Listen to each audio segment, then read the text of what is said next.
que bom que você veio!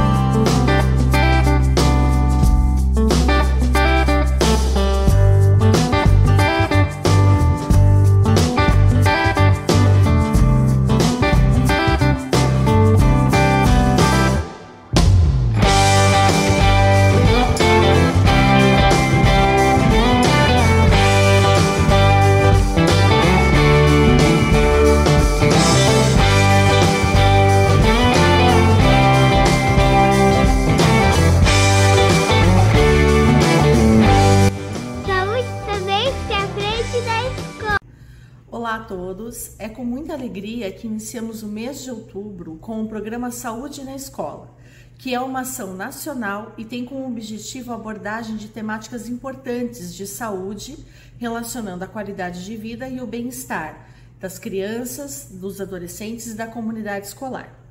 O município de Araucária, para o ciclo 2021 e 2022, foram pactuadas 10 unidades educacionais municipais, em parceria com a Secretaria Municipal de Saúde, através do Departamento de Atenção Primária, para o desenvolvimento de ações locais efetivas.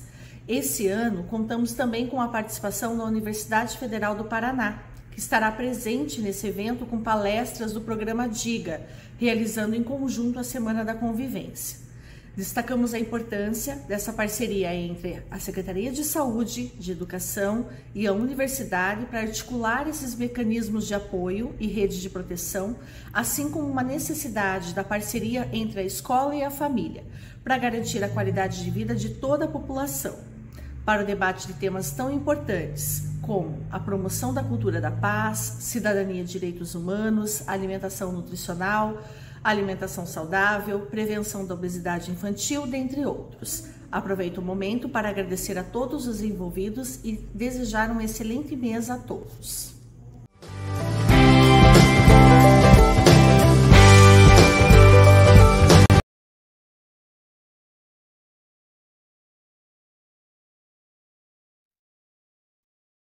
Olá, bom dia, boa tarde. Estou gravando essa fala aqui dos Estados Unidos. Meu nome é Kendra Thomas, eu sou professora de psicologia aqui na Hope College, no estado de Michigan, nos Estados Unidos, mas eu sou do Paraná e é uma honra muito grande poder participar dessa iniciativa da UFPR. O meu PhD em psicologia educacional, com especialização em psicologia do desenvolvimento. Faço bastante pesquisas, principalmente nos adolescentes, nas crianças, sobre pensamentos de justiça, e já tenho trabalhado já há 7 anos com a UFPR, e em parceria com eles, com o projeto DIGA e o professor Josafá. Então, me convidaram com muita gentileza para estar aqui conversando com vocês. E eu gostaria de falar sobre sobre o projeto que eu estou trabalhando agora, que é sobre esperança. E deixa eu puxar aqui. E esperança como uma virtude de especial importância para pais e professores. Então, presentemente eu estou fazendo um projeto de esperança para trabalhar a definição da esperança como uma virtude. Eu falo isso um pouquinho depois. Mas esse projeto vai apoiar umas 60 famílias com crianças pequenas na África do Sul, e nós vamos estudar o desenvolvimento da esperança ao longo do projeto social.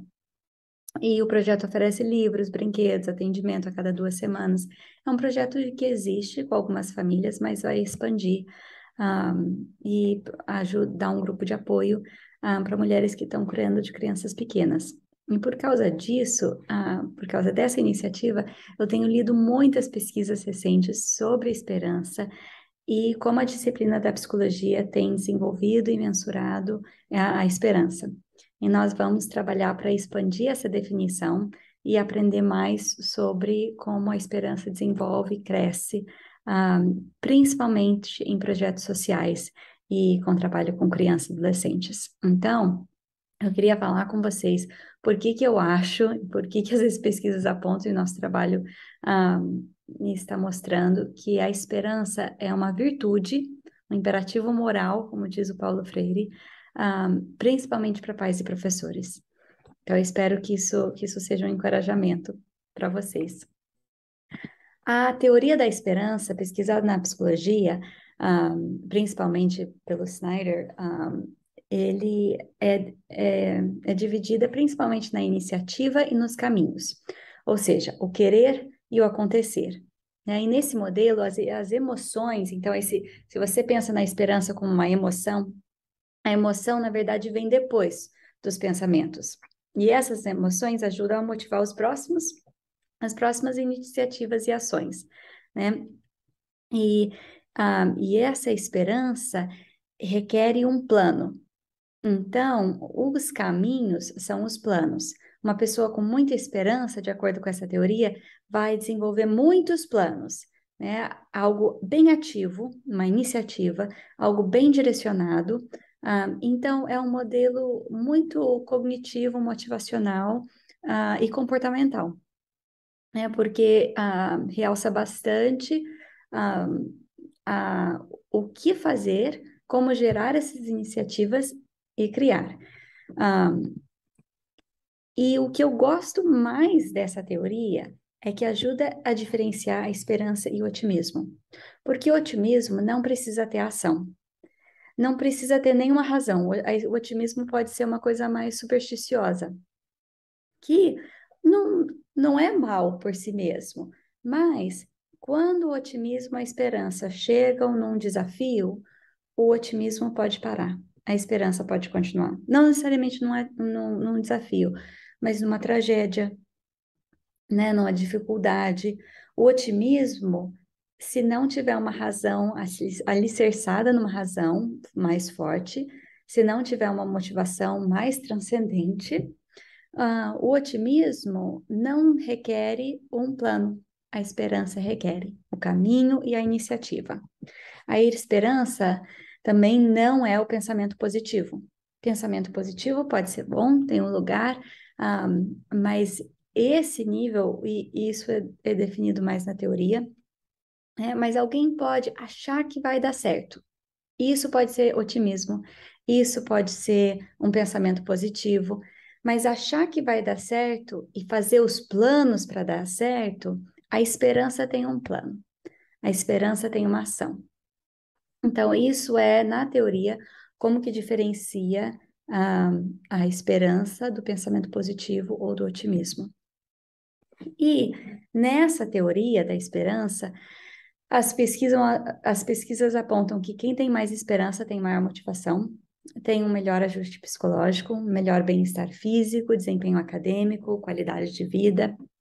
E muitas dessas pesquisas são longitudinais e transversais, ou seja, acontecem quando, se você olha todo mundo só em um tempo, mas também aquelas pesquisas longitudinais que pegam algumas pessoas e vão vendo ao longo do tempo, isso também parece que é verdade. Então, tem intervenções na escola de esperança, que ensinam pensamentos de esperança, que ensinam a bolar um plano, que ensinam que essa disciplina cognitiva do esperançar, né?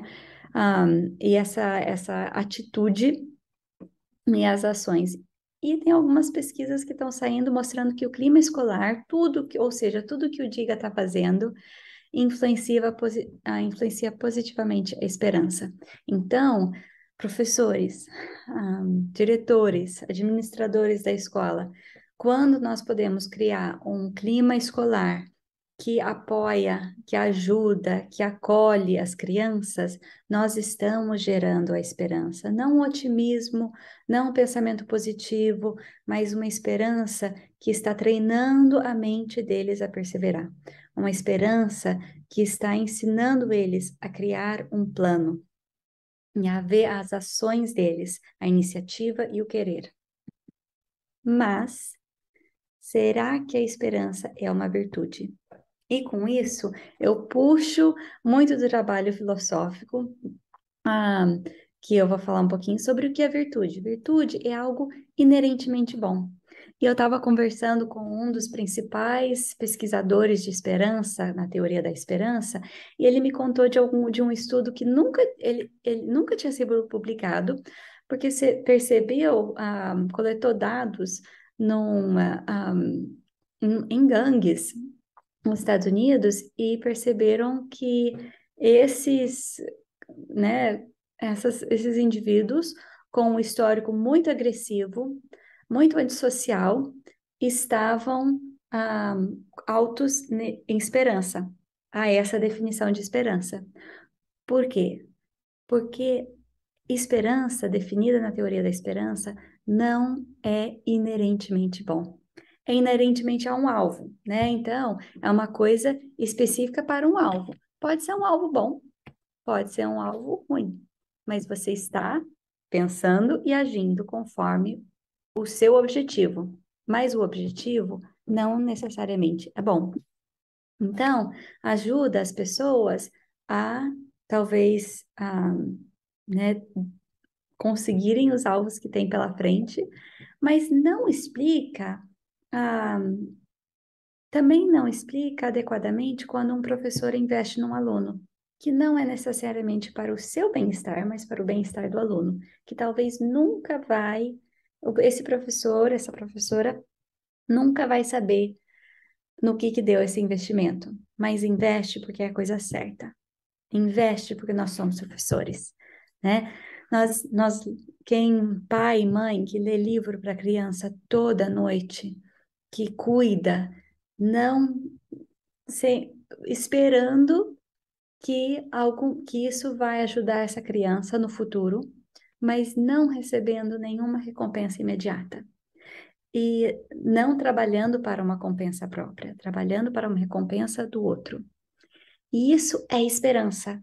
E não encaixa certinho na teoria da esperança como está estudada hoje, né? E lendo o trabalho, por exemplo, do Paulo Freire, o Paulo Freire, ele escreve, né, tem a Pedagogia da Esperança, que é um livro menos conhecido dele, mas ele explica que as pessoas têm esperança não porque tiveram sucesso no passado, mas porque é um imperativo moral que direciona o progresso social. E é isso que eu quero falar, é essa direção que eu quero levar um pouco da pesquisa. Então, é inspirada, né, do imperativo moral da esperança, que impulsiona mudanças sociais, inspirada em trabalhos da filósofa Nancy Snow, que fala de a esperança é uma virtude civil, não individual, igual a psicologia está estudando, mas é uma virtude civil, porque sustenta identidades coletivas que falam, nós vamos mudar a desigualdade dessa escola, nós vamos ajudar as crianças dessa comunidade. Tem alguns textos da Alessandra Tanesini, também filósofa, que fala sobre a esperança coletiva. Ela diz assim, que as memórias compartilhadas na comunidade é a esperança coletiva, porque é muito parecida, as memórias compartilhadas e a esperança coletiva é muito parecida, mas as memórias são exercícios de imaginação do passado. E a esperança coletiva um exercício de imaginação do futuro. É vendo uma coisa que não existe ainda e trabalhando para isso em grupo. E quando a psicologia estuda virtude, geralmente não inclui esperança, mas quando estuda virtudes morais, estuda como hábitos comportamentais que são inerentemente bons, porque ajudam os outros ou contribuem para o bem comum. As ciências de virtudes morais fala bastante de hábitos especiais, de hábitos que são cultivados, de escolhas pessoais, porque se alguém fala, eu quero ser uma pessoa mais generosa, não é de hora para outra, né? São pequenas mudanças que vão influenciando para caráter, são pequenos hábitos que são cultivados de escolhas especiais. Porque não é igual a algumas características de personalidade, que algumas pessoas são mais assim, outras pessoas são mais assim, mas é uma preferência. Virtudes morais não são preferenciais. Alguém não pode falar, sim, mas eu não sou uma pessoa, honestidade não é o meu dom. né? A generosidade não é o meu estilo. Não é uma coisa de estilo ou de preferência pessoal. Então, quando a psicologia e a filosofia definem virtudes morais, definem assim, com sempre um alvo de bem comum ou um alvo transcendental, né? Alguma coisa maior do que si, não é só para ideias pessoais. Então, trazendo isso para a área que eu e minha equipe estamos pesquisando. Né, é uma área na África do Sul, Bumusa, e nós resolvemos começar esse projeto com 13 exemplares de esperança, o Itemba. Itemba é esperança na língua de Sisulu. E então, eu queria explicar um pouquinho que essa comunidade já sofreu muito, e falta muita infraestrutura. A África do Sul, no coeficiente do Gini, tem o maior índice de desigualdade do mundo. Então, é um país com mais desigualdade, objetivamente, do que o Brasil, né? Na comunidade onde nós pesquisamos, essa é uma foto dela, uma em cada duas crianças nascem HIV positivo. Muitos são órfãos, cuidados por titias, por avós. É uma comunidade sem ruas pavimentadas, sem atenção do governo por causa das décadas de apartheid, e a injustiça e a desigualdade persistem. Então, nós resolvemos, e eu trabalho com uma ONG da África do Sul, não é uma ONG de fora, é uma ONG interna, que eu ajudo com mensuração, com ideias mais né, de design, de pesquisa. Então, é o trabalho deles que eu estou falando agora, que eu participo mais pelo lado de fora, de organização e ideias para pesquisa. E eles escolheram pessoas da comunidade deles, 13 pessoas que eles dizem, esses são os exemplares de esperança, de Temba, né, no conceito deles. E são voluntários, tem fazendeiro, tem professora, tem mães, avós, empresários, pessoas que trabalham com construção, tem pessoas que são desempregadas, mais da metade da população é desempregada nessa comunidade. E fizemos um processo qualitativo, entrevistas, muitas rodadas de análises, com a equipe na África do Sul, nos Estados Unidos, traduzindo e conversando sobre conceitos, tanto em Sisulu quanto a tradução em inglês. E a primeira coisa que nós olhamos nos dados era como que isso se encaixa na teoria da esperança, né? A iniciativa e os caminhos. E achamos muita semelhança. Mas a ênfase das histórias eram muito comportamentais, assim, de ações, de pessoas que faziam. Não era muito abstrato, eram muitas pessoas que estavam fazendo o trabalho de verdade e criando, gerando muitos caminhos, fazendo acontecer. Mas a diferença era que era um foco muito grande em relacionamentos. Então, quando falavam de iniciativa, falavam de grupos. Quando falavam né, do querer, falavam eu quero fazer isso para ajudar a próxima geração ou para cuidar dessa comunidade. E era um foco também muito transcendental. Era as pessoas contando histórias que eram maiores do que si, que eram sobre as gerações que já passaram, as gerações que vão indo. Era sobre um alvo que talvez não vai servir, né, para melhorar a sua própria vida, mas vai melhorar o próximo. Muita gente falando de fé, falando né, de imperativos morais, de virtudes que são muito maiores do que o próprio conforto. E o que nós aparecemos, o que a gente deu de cara conversando com todo e com tudo isso, é que aparece na adversidade, não no sucesso. Né? Isso pode parecer óbvio, mas o jeito que nós falamos de esperança, né, e no jeito que nós mensuramos isso no âmbito científico, é, é muito mais dirigido ao sucesso, dirigido aos alvos de quem vai se formar, quem vai conseguir, né, a empresa de quem vai dar certo, e procurando isso, esses alvos de esperança. E eu vou falar alguns desses exemplos e não é para dar um choque, mas é para aumentar o respeito pela esperança desses exemplares, porque se você está aí escutando, falar, tá bom, mas esperança é fácil para algumas pessoas, eu vou só contar alguns não vou falar dos 13, Mas uma família falou que a família inteira, um dos indivíduos falou, minha família inteira morreu, então eu comecei o jardim para sustentar a minha comunidade.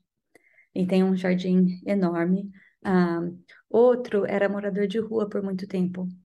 Um desses exemplares falou que os dois pais morreram na frente dele. O outro está tentando achar emprego desde 2018.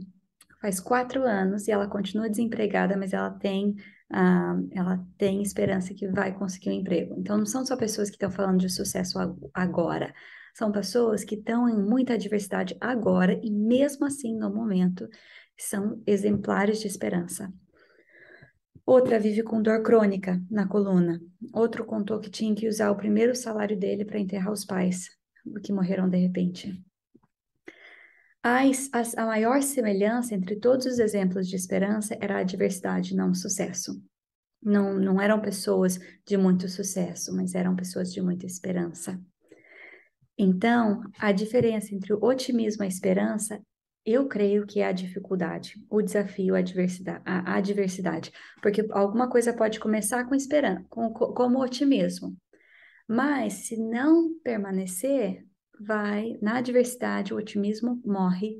E se alguma coisa consegue, isso vai ser refinado para ser a esperança, uma virtude. Então,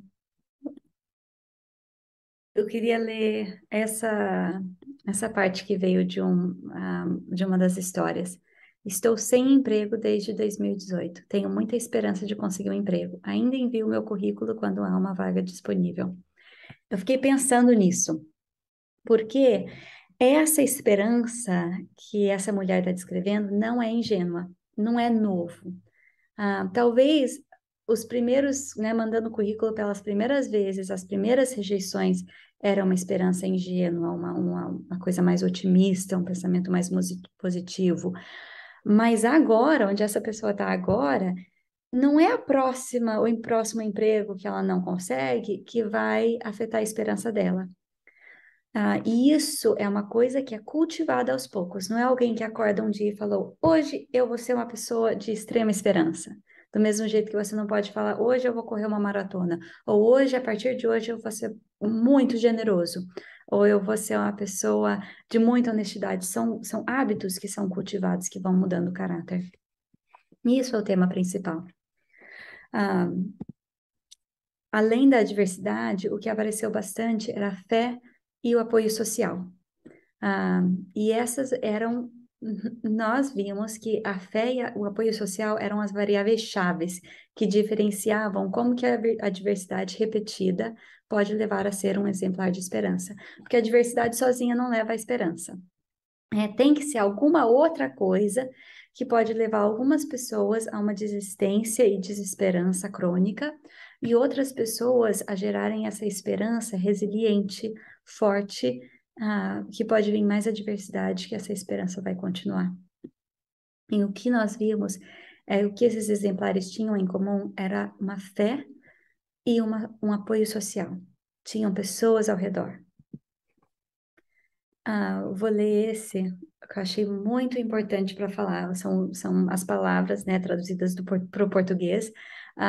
Acho que o propósito da esperança é derrotar a desistência, porque quando as pessoas perdem a esperança, elas desistem. Há um ditado Zulu que diz: eu sou porque nós somos. Isso também significa que você pode ver a esperança em outras pessoas, e a esperança pode trazer unidade.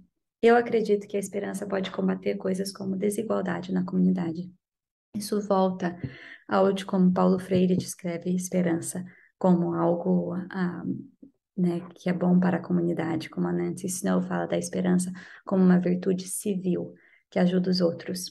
Isso é a diferença entre o otimismo e a esperança, é a dificuldade. É uma âncora profunda, um alicerce muito profundo, que consegue né, que transcende as circunstâncias. Esse ditado Zulu é o conceito de Ubuntu, que talvez, se você já ouviu falar sobre isso, é essa ideia de eu sou porque nós somos. Nós vimos que o otimismo pode até impedir a esperança. né? A esse ver, é possível ser uma pessoa pessimista e esperançosa. Eu acho que esse não vai dar certo, mas enfim, no final de tudo, alguma coisa vai dar certo. Talvez mandando esse currículo não vai dar, mas eu vou continuar mandando currículos até dar certo.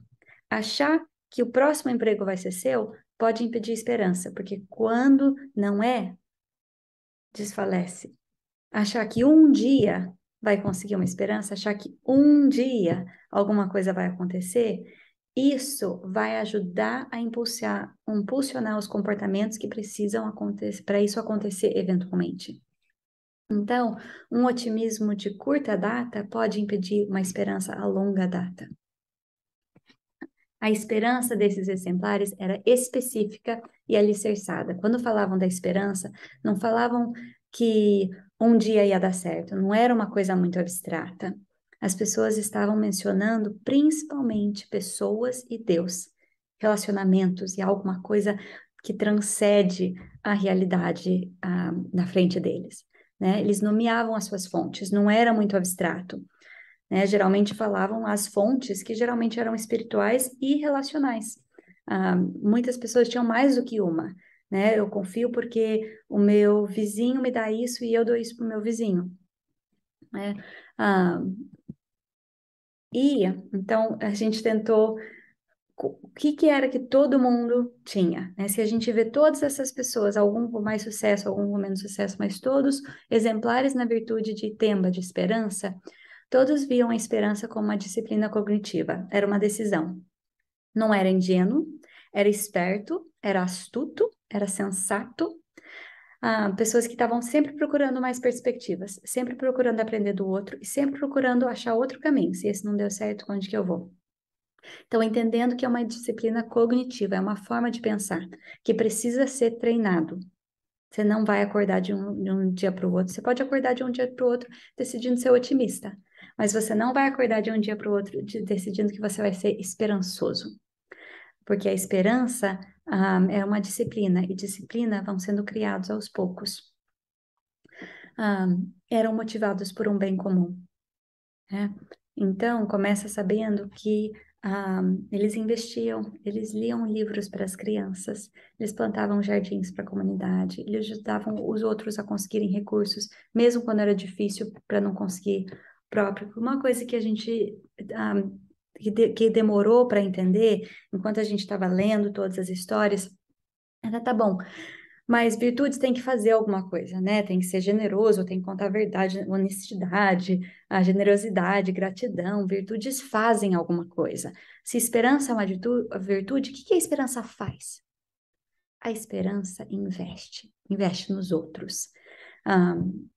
Porque o oposto da esperança é achar que as coisas não vão dar certo, eu tenho que ficar só para mim, só para cuidar do meu, porque ninguém mais vai cuidar de mim.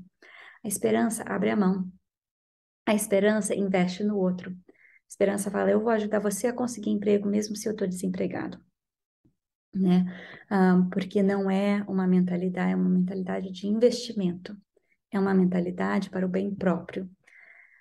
Esses exemplares contavam histórias de resiliência. Então, quando você está com seus alunos, quando você está com seus filhos, conta para eles sobre o avô e tudo que o avô fez para conseguir. Conta para eles sobre a tia que continuou trabalhando, que conseguiu essa de verdade. Conte histórias de resiliências. Vamos montar essas histórias dentro da cabeça dos nossos filhos, para eles não só acharem que é só você tentar conseguir um emprego que você consegue, tentar conseguir a nota que você vai conseguir, né? Acreditar que você vai conseguir, que daí vai acontecer.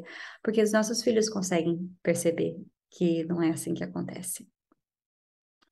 E eles também faziam parte de um grupo. Esses exemplares, eles não estavam tentando fazer as coisas sozinhas. Então, esse exemplo, para pensar, e agora? Conte histórias. Apegue a um futuro bom. Pode ser um futuro de longa data, pode ser um futuro da próxima geração. Talvez você não vai ver, mas você vai fazer a coisa certa todo dia para investir no futuro, porque alguém um dia vai desfrutar. E esse é o seu maior alvo. Participe de um grupo, participe do Diga, seja um voluntário. Seja um voluntário na sua comunidade, na sua escola, seja se você tem filhos ou não, participe de uma igreja, de uma ação social, participe de um grupo. Todos esses exemplares conseguiam chegar até lá por causa de pessoas boas. Eles também falavam de coisas que não eram boas, também falavam de pessoas que diluíam a sua esperança. Eu achei isso muito interessante, essa forma de falar, que tinha pessoas que falavam de esperança, outras pessoas podiam ser um catalisador de esperança na vida deles, ou podia ser um diluente de esperança. Tem pessoas que diluem a nossa esperança. E essas pessoas não merecem o lugar principal de influência. Participe de um grupo, mas decida, perceba o grupo que faz bem, que vai nutrir a esperança, porque virtudes são nutridas, não aparecem, não é alguma coisa de estilo, são escolhas pessoais que vão acumulando para formar um caráter bom. Se inspire em outros. Conte histórias. Esses exemplares contavam as inspirações deles. E as inspirações deles não eram si próprio, não era pensando de como que ia ser uma pessoa maravilhosa.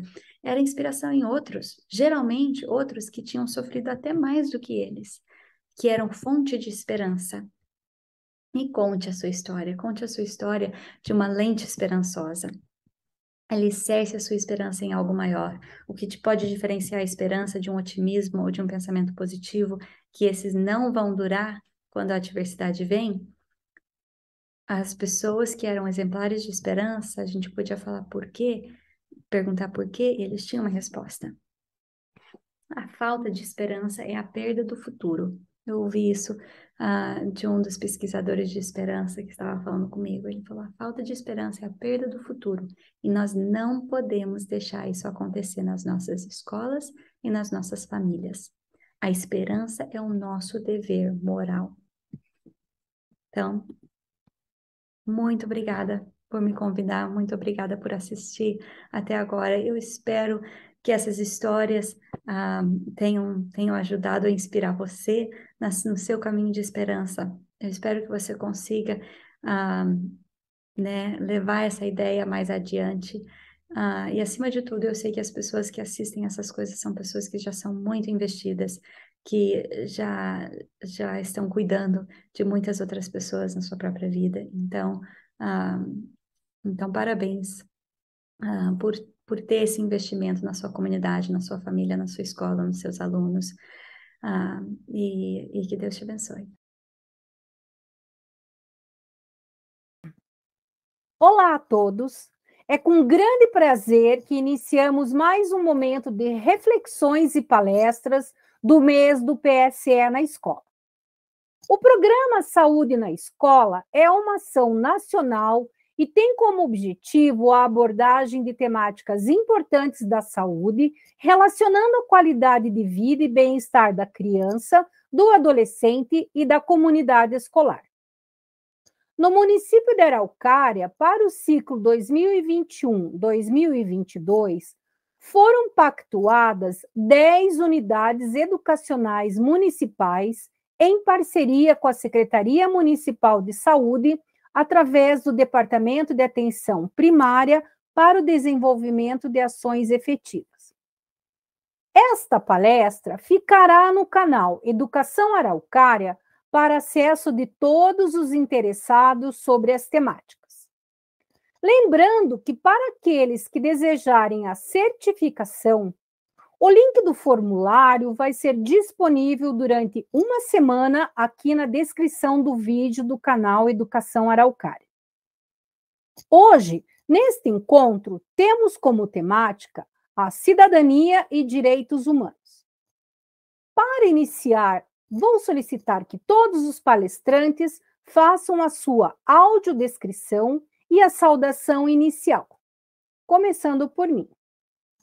Eu sou a professora Carla, da Rede Municipal de Educação de Araucária, atualmente assessora de projetos de educação ambiental da Secretaria Municipal de Educação do Departamento de Articulação Pedagógica. Sou uma mulher branca, de olhos azuis, Uso óculos, cabelos cacheados e castanhos grisalhos, que hoje estão presos. Uso uma blusa de lã cinza e um lenço verde com cinza. Ao meu fundo tem uma parede branca e falo da cidade de Curitiba. Uma ótima palestra para todos. Como convidados para a palestra de hoje, temos profissionais de excelência. O Mário Marcari Filho, ele tem graduação em Letras Português e Inglês, tem graduação em Direito, pós-graduação em EJA e Organização de Trabalhos Pedagógicos, é professor de inglês da Rede Pública Municipal desde 2003 e atualmente é assessor pedagógico do Conselho Municipal de Educação. Também temos a Caroline Bevilacqua, ela é graduada em Psicologia, especialista em Psicologia Clínica, mestranda em Psicologia na linha de Pesquisa e Educação, professora do curso de Psicologia da Unifatec Paraná, e atualmente faz parte, né, da equipe multiprofissional do DAPS-MED aqui em Araucária. E também temos a Milene Pereira Pires, formada em Serviço Social pela PUC Paraná, tem experiência de 20 anos como professora de Educação Infantil na Prefeitura Municipal de Curitiba, assistente social da equipe multidisciplinar do DAP aqui na SMED. É com você, Mário. Olá, eu sou o Mário Marcari, eu sou professor de inglês da rede e trabalho como assessor pedagógico do Conselho Municipal de Educação. Vou fazer uma breve descrição sobre mim. Sou um homem branco, calvo, uso barba, grisalha, tenho olhos castanhos escuros. No momento estou usando uma camiseta vermelha, uma blusa preta e óculos pretos. Olá a todos, eu sou a Caroline, assim como a Carla já nos apresentou, sou psicóloga aqui na equipe multiprofissional do DAP. Estou muito feliz de estar aqui hoje, acho muito importante essa ação, né? A gente está sempre dialogando, deixando isso aberto para todo mundo, para as famílias, para os profs, para as equipes, para todo mundo que tiver interesse.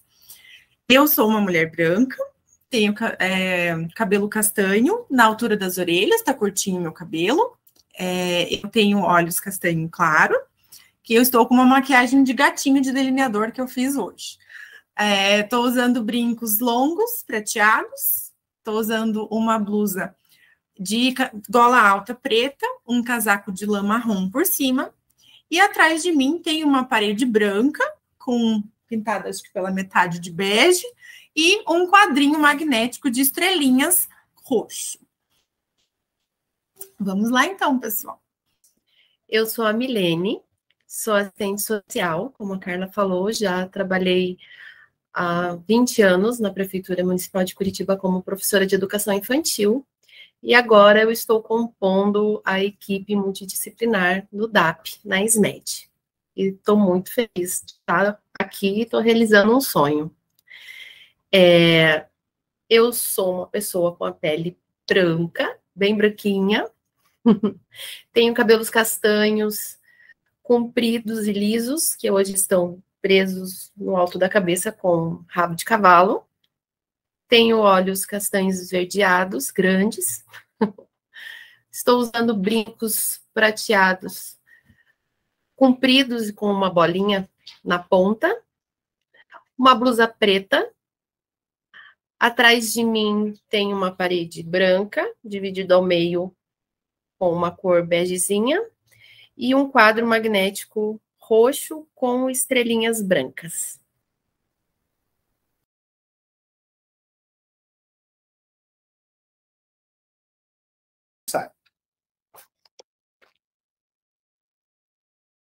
Agradeço a todos que estão assistindo.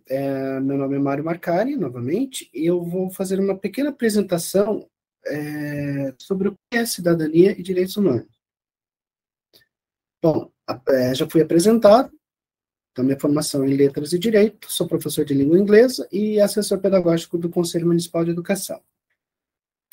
Bom, para começar, a gente vai fazer um pequeno resgate histórico de onde surgiu esse termo cidadania. Então, a cidadania vem do latim civitas, que quer dizer cidade.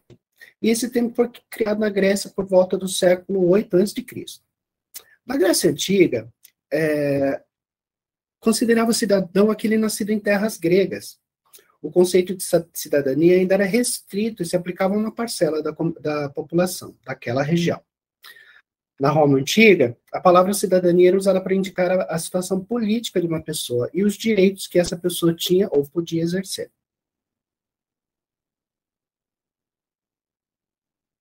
Para pensarmos um pouco na evolução do conceito da palavra cidadania, temos que levar em consideração todos os momentos históricos.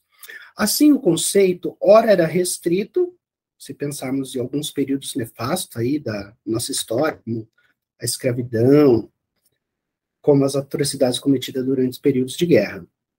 Inclusive aqui no Brasil, que passamos por um grande período de privações de direitos até chegarmos na nossa Constituição Federal de 1988. E outros períodos que esse conceito era mais ampliado, era mais abrangente. A nossa Constituição Federal de 1988, ela é conhecida como a Constituição Cidadã, e ela traz como um dos princípios fundamentais a cidadania. Então, vejamos lá. Dos princípios fundamentais, artigo 1º. A República Federativa do Brasil, formada pela união dissolúvel dos estados e municípios e do Distrito Federal, constitui-se em Estado democrático de direito e tem como fundamentos a cidadania, dentre outros fundamentos. Então, o que é cidadania? Uma das definições de cidadania ele tem um conceito muito amplo, mas uma das definições é a qualidade de ser cidadão e, consequentemente, sujeito de direitos e deveres. Sendo o Estado dos próprios cidadãos, nós temos o dever de zelar pelo bem público e participar, seja através do voto, seja através de outros meios formais e informais, do acompanhamento e fiscalização da atuação estatal. O conceito de cidadania ele vai muito além, pois ser cidadão significa também tomar parte da vida em sociedade, tendo uma participação ativa no que diz respeito aos problemas da comunidade. A cidadania deve ser entendida nesse sentido como um processo contínuo, uma construção coletiva que almeja a realização gradativa dos direitos humanos e de uma sociedade mais justa e solidária. Então, a cidadania é a prática dos direitos e deveres de um indivíduo, uma pessoa, em um determinado espaço, nesse caso, no nosso caso, o Brasil. Sanada essa parte, foi só uma breve explicação sobre o que é cidadania. Nós vamos avançar um pouquinho aí, e a gente vai falar um pouquinho sobre os direitos humanos. Quando surgiram os direitos humanos? E, afinal, o que são os direitos humanos? Em primeiro lugar, os direitos humanos não são uma invenção, e sim um reconhecimento de que, apesar de todas as diferenças, existem aspectos básicos da vida humana que devem ser respeitados e garantidos. Então, novamente, ele não surgiu do nada, ele foi uma construção, e ele ainda é um processo. Como surgiram? Então, como falamos anteriormente sobre cidadania, os direitos humanos não surgiram do nada, ele foi uma evolução, uma conquista que durou muito tempo para se concretizar.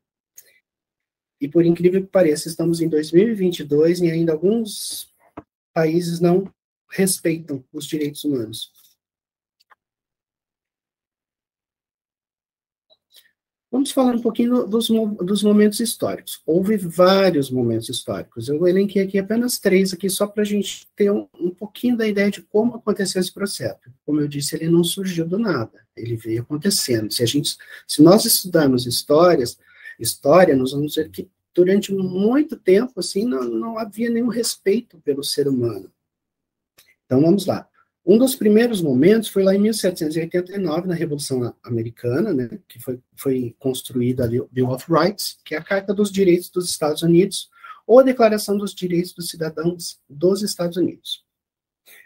Nesse período, olha só, o que foi assegurado? Porque antes não existia, foi assegurado o direito à vida, direito à liberdade, à igualdade e à propriedade. Assim, o governo não poderia atacar esses direitos de alguém sem o devido processo e julgamento dentro dos parâmetros da lei. Até então, não existia esse direito. Outro momento histórico foi a Revolução Francesa e a Declaração dos Direitos do Cidadão. Nesse momento, foi redigida a Declaração dos Direitos do Homem, do Cidadão, que pregavam a igualdade, a liberdade e a fraternidade. Nesse momento, o objetivo era assegurar que nenhum homem deveria ter mais poder que o outro. Mas veja bem, nesse momento, tanto a Declaração Americana quanto a francesa, eles não asseguravam direitos amplos a todos os membros da raça humana. A gente tem que lembrar que nesse período aí, mulheres ainda não possuem todos os seus direitos civis garantidos e ainda havia escravidão. Um dos últimos momentos aí mais importantes foi em 1948, então, menos de 100 anos atrás, nós temos a Carta Oficial contendo a Declaração Universal dos Direitos Humanos. Então, nesse período aí,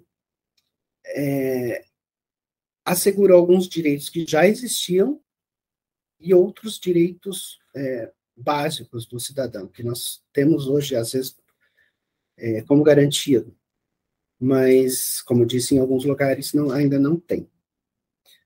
Eu vou ler um pedacinho. O preâmbulo da Declaração Universal dos Direitos Humanos é uma leitura obrigatória para todo mundo. Nós temos aqui, mas todo mundo deveria procurar para ler esse preâmbulo. Eu vou trazer aqui só um trechinho do artigo 1º. Todos os seres humanos nascem livres, enfatizo, livres e iguais, novamente, iguais em dignidade e direitos. São dotados de razão e consciência e devem agir em relação uns aos outros com espírito de fraternidade. Muito importante enfatizar essa palavra fraternidade. Bom, em conclusão, os direitos humanos são uma categoria de direitos básicos assegurados a todo e qualquer ser humano, não importando a classe social, raça, nacionalidade, religião, cultura, profissão, gênero, muito importante a gente falar sobre gênero hoje, orientação sexual ou qualquer outra variante possível que possa diferenciar os seres humanos. Agradeço a todos pela atenção. Eu vou passar a palavra para a minha colega Milene.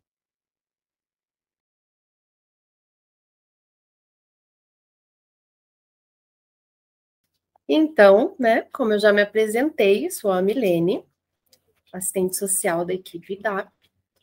E, como eu disse, eu trabalhei durante 20 anos como professora, e durante todo esse tempo que eu trabalhei como professora, eu sempre vi a necessidade do trabalho do assistente social dentro das unidades educacionais, né, como forma de reforçar a garantia desses direitos para além dos muros da escola, né. E eu acredito muito nessa união comunidade escolar, psicologia, serviço social, eu acho esse trabalho bem importante.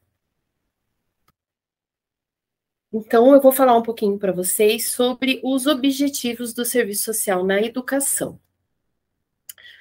Proporcionar articulação entre a educação e as demais políticas sociais, otimizar a relação família, escola e comunidade, contribuir para o acesso da comunidade escolar aos seus direitos, contribuir para o ingresso, o regresso, permanência e sucesso da criança na unidade educacional,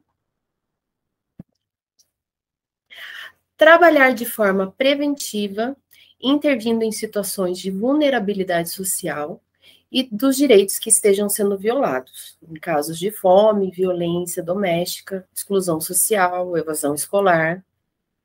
Contribuir para a formação profissional da equipe pedagógica, inclusive durante a escrita da proposta pedagógica. E contribuir para a promoção e emancipação social.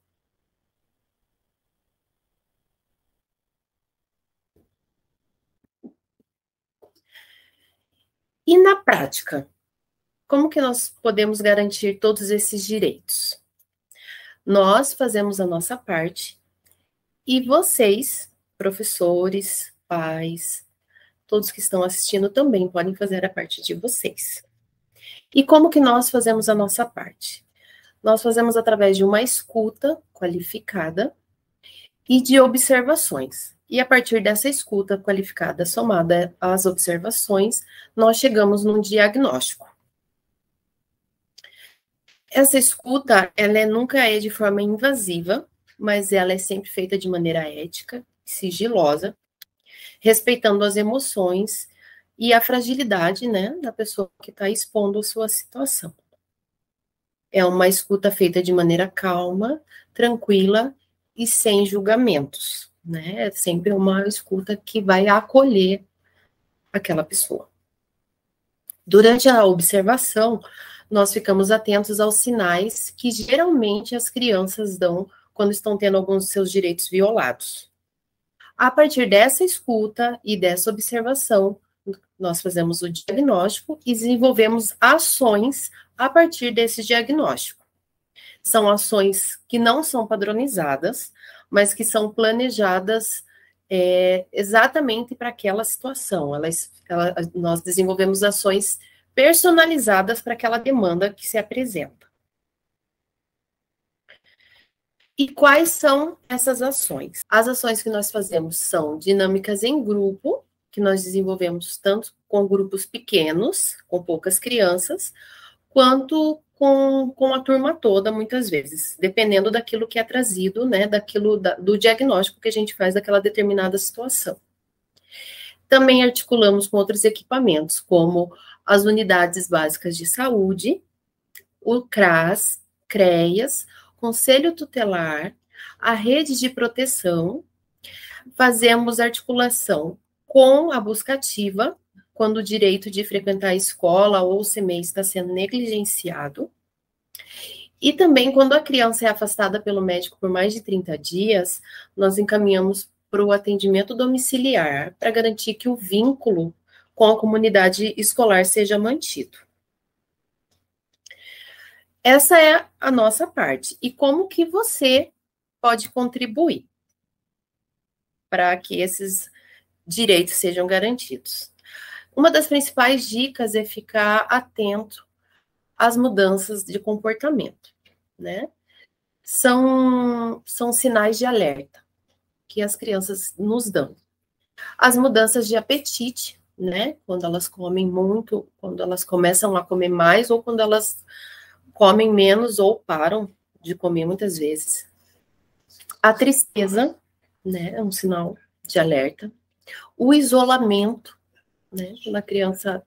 São mudanças, né, quando a criança é de uma forma e passa a agir de outras formas. O choro constante.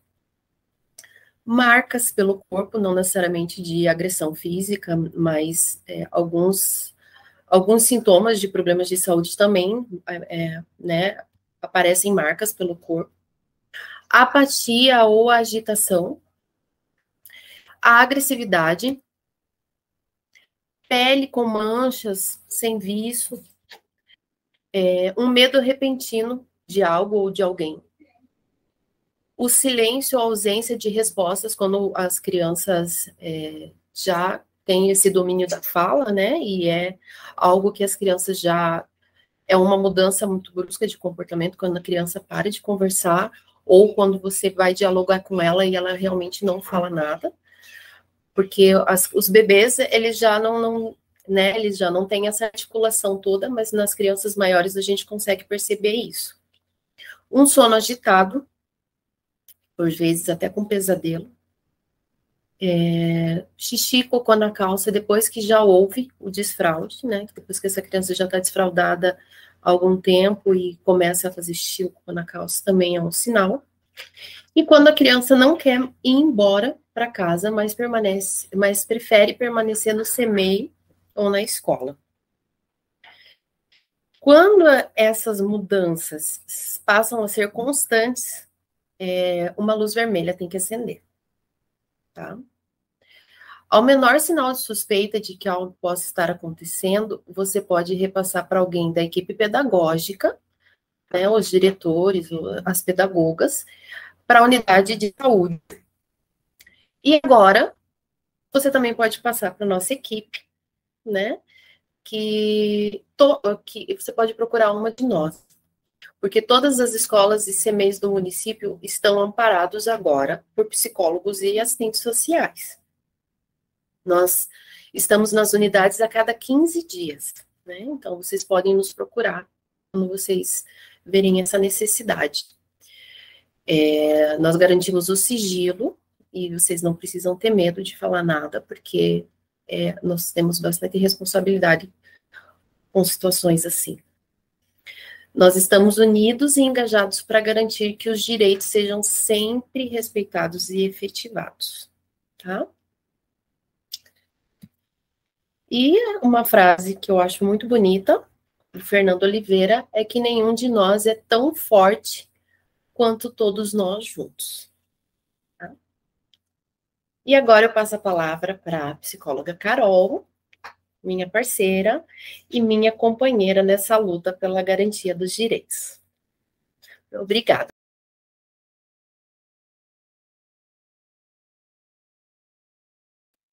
Oi, pessoal, voltei. Estou aqui, né? Trocamos de lugar, chegou a minha vez de falar. Eu trouxe para vocês, então, um pouquinho a questão da psicologia e os direitos humanos na educação. Né? A gente conversou um pouquinho sobre o que é cidadania e direitos humanos. Vocês já viram vários outros temas muito interessantes sobre esse assunto também ao longo das nossas aulas aí, das nossas palestras, né?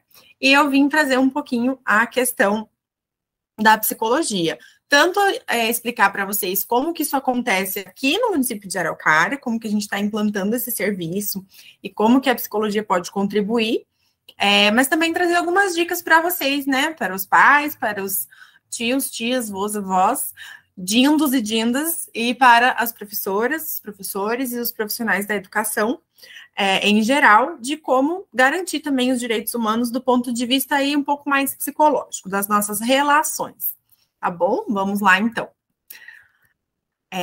Eu trouxe primeiro, né, já que a gente está com esse serviço relativamente novo ainda nesse momento da gravação do vídeo, né, as atribuições do psicólogo juntamente com os assistentes sociais nas escolas, né? A gente tem aqui no município de Araucária a nossa lei municipal número 3.812, que é do finalzinho do ano passado, e ela vai trazer ali, eu separei alguns dos artigos, né, alguns dos itens específicos ali do artigo 2º, para a gente pensar juntos como que a gente pode trabalhar nesse sentido dos direitos humanos. Então, no artigo 2º, diz lá para nós que os psicólogos e assistentes sociais, junto com as equipes pedagógicas, vão contribuir para acompanhar as famílias, né, em situação de ameaça, violação dos direitos humanos e sociais, e nós vamos também participar das redes de proteção, articular a rede dos serviços para assegurar a proteção das mulheres, das crianças, dos adolescentes, dos idosos, das vítimas de violência doméstica, de intimidação sistemática também, que o pessoal conhece normalmente como bullying, né? A gente chama também de vitimização entre pares, né? Dependendo aí do referencial que a gente utilizar. A Milene conversou com vocês um pouquinho, né? Sobre também essa questão da articulação da rede de serviços. Mas é importante a gente ressaltar que mesmo a gente estando dentro da escola, a gente trabalha com toda a comunidade, né? Então, não é só com as crianças, embora elas sejam o nosso principal interessado ali, né, na garantia do direito da educação. Mas a gente também acolhe os profs, também acolhe as famílias, né, então a gente tenta fazer esse trabalho bem integrado mesmo. Além disso, que mais que tem lá na nossa lei? A gente vai oferecer os programas de orientação, de apoio às famílias, mediante a articulação das áreas de educação, de saúde, de assistência social. Então, a gente pode criar também campanhas, né, quando a gente está identificando uma necessidade na comunidade, e aí é uma questão que a rede toda de Araucária se esforça bastante para fazer isso acontecer, né, promover ações de combate às discriminações, né, então ao racismo, ao sexismo, à homofobia, à discriminação social, cultural ou religiosa, e, por fim, divulgar e instruir as famílias e os profissionais da rede de ensino em relação às legislações, né, que têm a ver com essa área. Então, o Estatuto da Criança e do Adolescente, o Estatuto da Igualdade Racial, o da Juventude, as legislações em vigor e as políticas públicas, contribuindo para a formação e para o exercício da cidadania tanto do estudante quanto da comunidade escolar. Porque a gente para pensar, as leis normalmente parecem também uma coisa super distante, né? É uma coisa que alguém lá faz e aí a gente tem que cumprir, né? Mas elas saem de algum lugar. Elas são elaboradas a partir de necessidades sociais. Nem sempre são elaboradas da melhor forma, e é por isso que é importante a gente estar lá, junto nesse processo, né? Enquanto profissionais, enquanto cidadãos, as famílias também têm que ir lá, né? Cobrar, fiscalizar e tentar participar desse processo, porque a gente às vezes acha que o lugar onde são feitas as leis é uma coisa muito distante e inacessível, mas é para ser a nossa casa, né? Então, beleza. Tá, agora a Milene falou que todas as escolas e os CMEs agora aqui de Araucária têm psicólogo e assistente social. E o que esse povo faz lá dentro? A Milene já falou um pouquinho de algumas coisas que a gente faz, mas eu vou trazer um pouquinho agora do lado da psicologia, tá? A nossa atuação dentro da escola, dentro do CMEI, ela é transversal. O que isso quer dizer?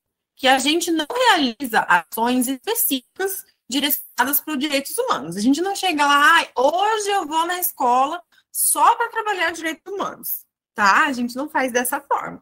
A gente tem uma prática que ela tem como norteador essa questão da garantia dos direitos humanos. Então, a gente tem um compromisso ético-político de garantia de direitos, e como a gente viu ali, ó, no slide anterior, vou voltar aqui, ó, né? A gente tem como uma das nossas atribuições na lei, gente, promover ações de combate ao racismo, ao sexismo, à homofobia e as demais discriminações. Então, não tem essa de, eu vou escolher que eu não vou trabalhar com isso. A partir do momento que a gente entra na escola, aí a escola, ela é um reflexo da sociedade, né? Todas as coisas que acontecem lá fora na sociedade acontecem também dentro da escola. E se lá fora na sociedade a gente tem desigualdade em relação aos direitos, existe muito grande chance de que isso também aconteça dentro da escola. Então, a gente, né, principalmente falando do ponto de vista da psicologia, a gente tem esse compromisso ético-político, que é, então, uma coisa que está muito forte dentro da gente e a gente não consegue não fazer, tá, gente? Não dá para desligar a chavinha. Faz parte da nossa formação e a gente tem isso como norte, como um propósito do nosso trabalho. Isso quer dizer também, então, que a gente adota uma concepção de ser humano e de sociedade. Porque não é óbvio, né? Se a gente pensa lá que a gente tem que defender os direitos de todas as pessoas, que nem o Mário falou, direitos básicos, direitos da vida, direitos de se desenvolver, isso implica que a gente tem que ter algum entendimento de como que as pessoas funcionam, de como que elas se desenvolvem e de como é que a gente acredita que tem que ser a organização social de forma a garantir que todo mundo vai ter realmente as mesmas condições de se desenvolver. Para a perspectiva histórico-cultural, né, seria a perspectiva que eu estou trazendo aqui para vocês hoje, a gente vai dizer que o ser humano se desenvolve numa relação, num momento histórico, numa sociedade específica, organizada de uma determinada forma. O Mário estava falando para a gente de vários momentos históricos onde os direitos não eram garantidos, né? Então, assim, às vezes é muito difícil para a gente imaginar que existem civilizações ou sociedades que funcionam de uma forma diferente da nossa, porque a gente já nasceu nessa, né? Então, questionar ela às vezes parece meio estranho também. Mas quando a gente começa a ver a forma que as coisas estão funcionando, em geral, a gente não tem muita dificuldade de perceber que talvez não esteja funcionando do jeito que a gente acredita que seria melhor. E aí, dessa forma, a gente vai pensar, tá, mas então se é para todo mundo ter o mesmo direito, a gente tem que entender a parte psicológica também, né? Como é que as pessoas se desenvolvem. Se eu estou falando que as pessoas se desenvolvem a partir de uma relação histórica e cultural, isso quer dizer que a gente não nasce pronto. Isso tem algumas implicações, né? Algumas consequências. A gente não nascer pronto quer dizer que a gente não nasce já com a nossa personalidade formada, né? Não quer dizer já que a nossa possibilidade de participação na sociedade já está definida. A gente precisa ser educado. Para isso que existe, né? A educação. Se a gente pensar, será que lá os homens das cavernas precisavam ir para a escola? Quando que se tornou necessário ir para a escola? A partir do momento que a gente tem bastante coisa para ensinar, né? Que para participar da sociedade, a gente precisa saber de bastante coisa. Eu estava falando sobre isso esses dias e eu acho isso muito interessante, gente. Se a gente pensar que numa sociedade que é bastante simples, eu só preciso fazer o suficiente para eu sobreviver, para eu garantir minhas necessidades básicas, lá no início da civilização humana, a gente vai conseguir dar conta de transmitir para a próxima geração tudo que ela precisa saber só falando com ela, contando para ela. Depois de um tempo, e nem demorou tanto assim, quer dizer, cronologicamente sim, mas do ponto de vista de complexidade, não, né? A partir do momento que você tem um pouquinho a mais de complexidade na sociedade, você já precisa começar a registrar as coisas. E aí as pessoas foram lá, começaram a fazer desenho nas cavernas, depois começaram a criar símbolos e signos, né, para poder se comunicar, até hoje em dia que a gente tem aí na palma da nossa mão um monte de livros se a gente quiser procurar. Então, não tem como, só do boca a boca, assim, a gente transformar uma pessoinha que nasce lá, nenê, sem entender o que está acontecendo, né, numa pessoa cidadã. Esse processo, ele é complexo, e é por isso que a gente precisa garantir o direito da educação, agora, né, hoje em dia, mais do que nunca. Então, por isso, esse processo é tão complexo e precisa da participação de todos nós. E aí eu trouxe para a gente pensar, então, sobre essa questão do desenvolvimento. Né? Que se a gente não nasce pronto, a gente tem que pensar assim, será que a pessoa que nasceu ali no Campina da Barra, que em Araucária, ela vai ser do jeito X específico, necessariamente, nasceu lá, vai ser assim. E pessoas lá de Londres, necessariamente vão ser de um outro jeito diferente? Quais que são as coisas que realmente dependem do lugar que a gente nasce, ou da forma que é a nossa família, ou as coisas que, na verdade, a gente aprende? Esse é o primeiro ponto. Será que as pessoas de olhos verdes se comportam sempre de uma certa forma, além do fato de evitar a luz, porque dói um pouquinho o olho, né? E as pessoas de olhos castanhos se comportam de uma outra forma? Acabei de ver que tá faltando um S no castanhos ali no meu slide, olha só. Faz parte, né, gente? A gente pode, então, concluir que parece meio estranho, né, falar isso, assim, a pessoa de olho verde vai ser assim, a pessoa de olho castanho vai ser assado. A gente pode concluir que a forma como a gente é, na verdade, é determinada não só pelas nossas características físicas ou sociais, do ponto de vista do lugar onde a gente nasceu, ou de como nossa cultura está organizada, mas também pelas condições objetivas disponíveis para o nosso desenvolvimento. O que é isso de condições objetivas disponíveis? É o que a gente vive no nosso dia a dia, né? A forma com que a professora ensina, a forma que eu consigo organizar minhas coisas em casa, do que eu brinco depois da escola, né? Então, todas as coisas que a gente tem disponíveis para a gente vão ajudar a determinar quem a gente vai ser, mas nada disso já vem pronto.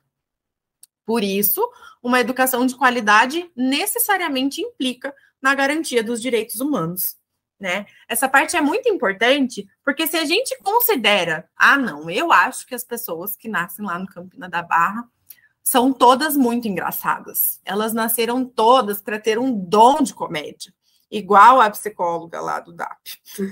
É meio palhaço, né? E a gente, a partir da ciência da psicologia, a gente vai dizer que não é bem assim. Que a gente falar esse tipo de coisa, isso se chama estigmatização. É quando a gente reduz um grupo de pessoas a uma característica sem muito fundamento, né? Daí eu trouxe aí para vocês a estátua do pensador Rodin, né? Para a gente pensar. Então, tá bom. Como é que eu sei onde que eu me coloco nisso tudo? Pensei em algumas pequenas dicas, né? Para pais, para educadores, para todas as outras pessoas envolvidas. E aí eu vou convidar vocês a filosofar um pouquinho junto comigo. Eu estou trazendo a concepção que eu trago, né? Que eu tenho, que eu trabalho. Mas e você? De que forma você entende que é o ser humano? Né? Aí, nossa, meu Deus, eu não vim aqui na palestra para ficar em crise, né? Quem somos, de onde viemos, para onde vamos? É importante esses questionamentos, pessoal, porque isso faz a gente ter uma concepção de ser humano, a gente pensar também Qual é a minha concepção de sociedade? O que eu acho que é o certo, que é o ideal, que é o mais justo? Para onde eu acho que a gente tem que caminhar? Né? Ou a gente tem que só fazer o que é nosso mesmo e pronto, né? O que eu defendo? Será que eu consigo explicar isso que eu defendo? Ou eu estou só repetindo o que alguém falou para mim um dia? Isso é bem importante, né? Eu consigo fundamentar isso que eu estou falando, que é a minha opinião? Então, será que eu pratico essa coisa que eu falei, que é a redução do grupo de pessoas, né? A estigmatização? E a estigmatização, ela pode ser individual também. Se a gente parte do princípio, eu estou falando aqui que as pessoas se desenvolvem, não nasce pronto, né? A gente precisa das nossas relações. Assim como a gente não ensina uma criança a falar, se a gente não ensinar uma criança a falar, ela não vai falar. Se a gente não falar com ela, ela não vai espontaneamente sair, desembestar falando. Também não vai sair escrevendo. Também não vai sair respeitando os coleguinhas. Então, a gente precisa ensinar, né?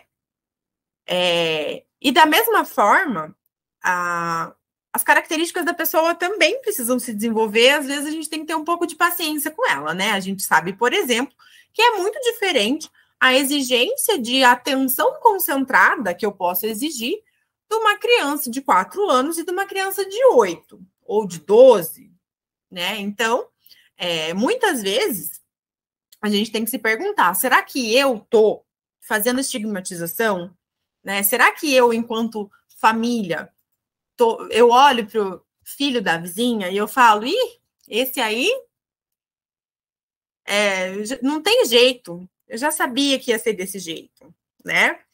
Será que eu, enquanto prof, eu às vezes olho para o meu estudante que não está se comportando da forma que eu esperava e eu falo, mas é filho do fulaninho, é a cara do pai, não tinha jeito, ia ficar igual. Né? E eu deixo de realizar o meu papel, que é humanizar essa criança, né? Dentro de todos os desafios que a gente tem no dia a dia, a gente precisa pensar no que a gente está fazendo também, de que forma que a gente acredita que as coisas têm que acontecer e se a gente está trabalhando para isso. É fácil? Não, nem sempre, né? A gente está vendo aqui que é um pouco complexo, mas por isso que nós estamos em equipe, né? Por isso que a gente trabalha junto, para a gente ajudar a ver cada elemento determinante das coisas, encontrar uma solução. É um trabalho de detetive mesmo, gente. A gente é tudo meio filósofo e meio detetive aqui na educação, né?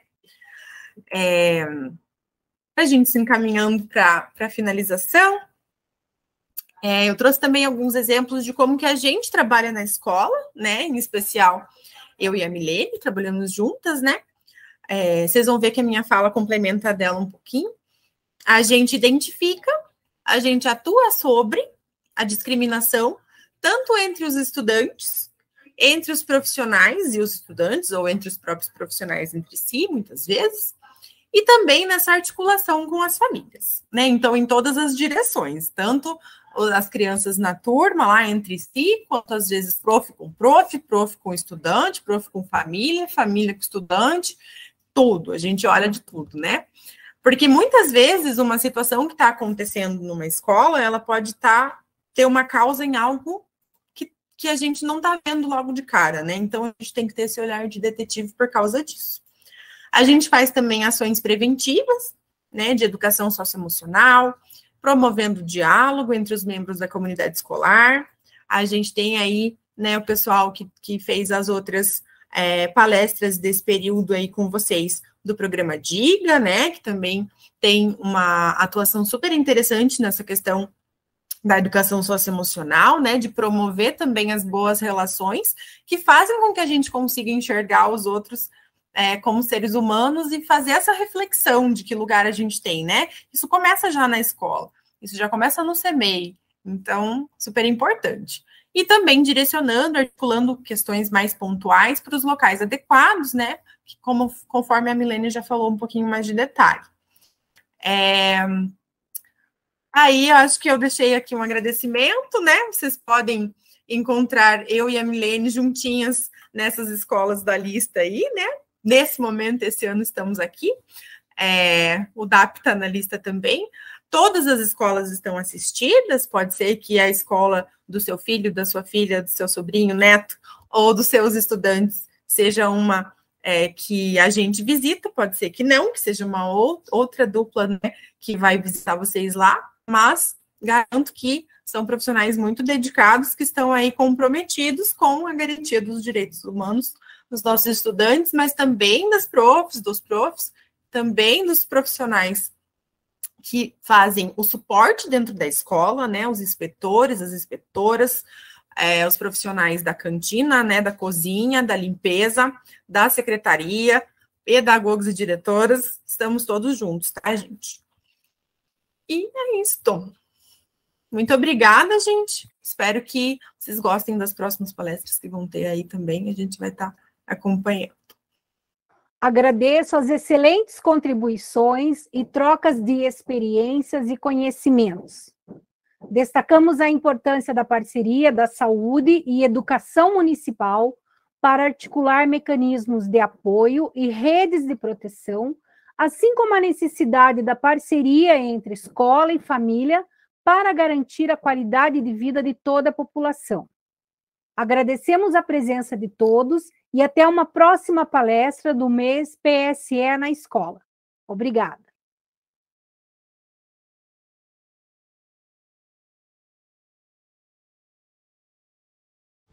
Obrigada e até a próxima, pessoal.